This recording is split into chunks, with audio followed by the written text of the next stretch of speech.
Сәлем достар! Компьютерлік ойындар әртүрлі жанрларда болса, ал кейбір ойындар барлық жастағы адамдар үшін өте қолайлы. Ал көптеген ойындар ересек аудиторияға сәйкес келеді. Мұндай ойындарда қандық қатыгездер өте көп. Біз бүгін сіздерге адамның психикасына әсер ететін ойындар жайлы айтатын боламыз. Достар, видеомызды бастамас бұрын лайк басып арнамызға тіркеліп отырыңыздар. Және қоңыраушаны ұмытпаймыз. Сол кезде біздің қызықты мәліметтерімізден құр қалмайсыздар. Ендеше видеомызды бастаймыз. Видеомыздың басын Mortal Kombat X ойынымен бастағымыз келеді. Ойыншы жекпе-жектің ең қатал әдістерін көре алатын әйгілі қанды күрес ойыны. Ойыншы қарапайым сюжеттік науқанды күтеді. Онда ол әртүрлі ареналарда қарсыластарын үнемі күреседі.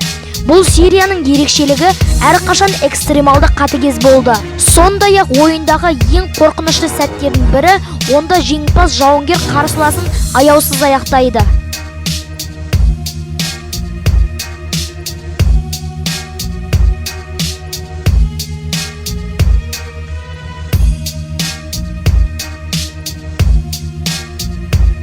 Ал келесі ойын Хатрид деп аталады. Бұл ойындағы кейіпкерлер бүкіл әлемге ашуланған атқыштар.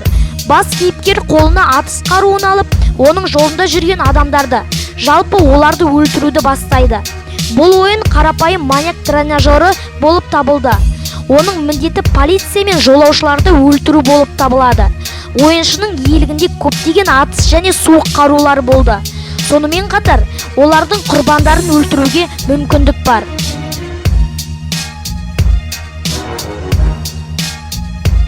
Manhunt ойыны Rockstar компаниясынан шықты.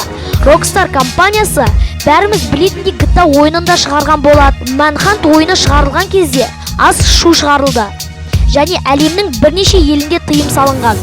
Ойынның басты міндеті маньяк және табылған ұрылардың әртүрлі қатыгез тәсілдермен жою болатын.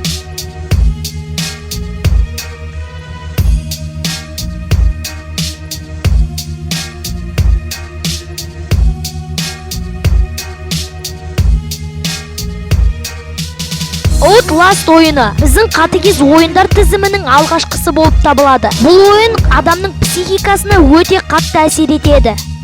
Және бұл ойын бірнеше елде ойнауға тыйым салынған. Сонымен қатар бұл ойын бір бастаса аяғына дейін ойнауға мәжбүр етеді екен.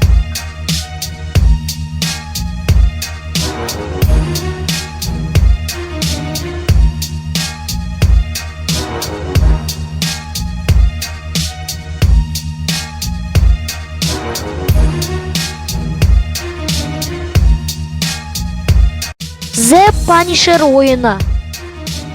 Бұл ойын тіпті ересек адамдарға да арналмаған.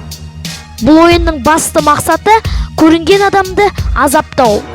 Яғни бұл ойын адамдарға қалай әсер ететінін өзіңіз де түсініп тұрған шығарсыз.